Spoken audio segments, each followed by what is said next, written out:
ಭೀಮ್ ಧ್ವನಿ ನ್ಯೂಸ್ಗೆ ಸ್ವಾಗತ. ಬಾಗಲಕೋಟೆ ಪಟ್ಟಣ ಅಭಿವೃದ್ಧಿ ಪ್ರಾಧಿಕಾರದ ಭ್ರಷ್ಟ ಅಧಿಕಾರಿಗಳ ವಿರುದ್ಧ ಪ್ರಕರಣ ದಾಖಲಿಸಬೇಕು ಅಂತ ಕರ್ನಾಟಕ ದಲಿತ ಸಂಘರ್ಷ ಸಮಿತಿ ಸದಸ್ಯರು ಗುರುವಾರ ಬಾಗಲಕೋಟೆಯಲ್ಲಿ ಲೋಕಾಯುಕ್ತ ಕಚೇರಿಗೆ ಮುತ್ತಿಗೆ ಹಾಕಲು ಮುಂದಾದ ದೃಶ್ಯ. ಬಿಟಿಡಿಎ ಅಧಿಕಾರಿಗಳ ವಿರುದ್ಧ ಕ್ರಮ ಕೈಗೊಳ್ಳದಿರುವುದನ್ನು ಖಂಡಿಸಿ ದಲಿತ ಸಂಘರ್ಷ ಸಮಿತಿ ಭೀಮವಾದ ಕಾರ್ಯಕರ್ತರು ಇಂದು ನವನಗರ ಜಿಲ್ಲಾ ಲೋಕಾಯುಕ್ತ ಕಚೇರಿಗೆ ಮುತ್ತಿಗೆ ಹಾಕಲು ಯತ್ನಿಸಿದರು.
ಒಂದ್ ವಾರದಾಗ ಅವ್ರು ಕೆಲಸ ಮಾಡಿ ಕಳಿಸ್ತೀನಿ ಅಂತ ಹೇಳ್ತಾನ.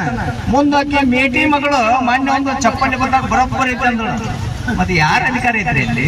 ಹೊಳಬೆ ಶೆಟ್ಟಿ ಅಧಿಕಾರ ಐತೆ ಇಲ್ಲಿ ಇಲ್ರಿ. 4 ದಿವಸ ಮಾಡಿ ಕಳಿಸ್ತೀನಿ ಅಂತ ಅವ ಬಾರಿಗಿಡ್ದಾಗ ಏನ್ ಬಾರಿಗಿಡ್ದಾಗ ಹೇಳ್ತಾನ. ಅವ ಬಾರಿಗಿಡ ಬಂದವ ನಮ್ ಜೋಡಿ ಒಬ್ಬ ಬಂದ ಅವ ಹೇಳಕತ್ತ ಬಾರಿಗಿಡ ಮಾತಾಡಕತ್ತ.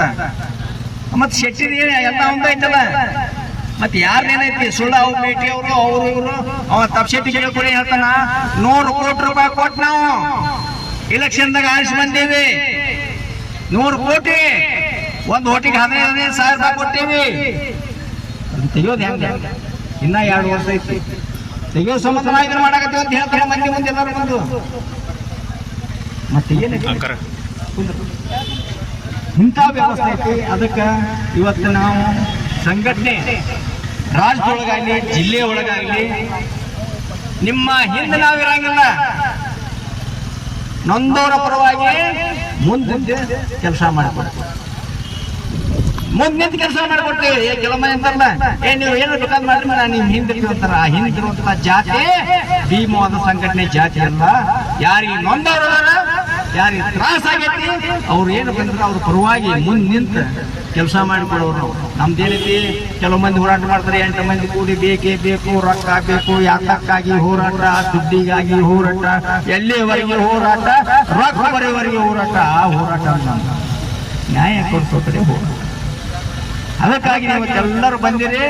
ಇನ್ಯಾರು ಮಾತಾಡ್ತೇನ ಹುಟ್ಮಿನಿ? ಈಗ ಮಹಿಳೆಯರು ಅವರು ಮಾತಾಡಕ ಚಪ್ಪಲ್ ಹಿಡ್ಕೊಂಡು ಕೈಯಾಗಿ. ಅದಕ್ಕೆ ಅವ್ರ ಕಡೆ ಒಂದು ಶಕ್ತಿ ಬಂದೈತಿ. ಅದಕ್ಕೆ ಅವರು ಒಂದೆರಡು ಮಾತು ಮಾತಾಡಬೇಕು.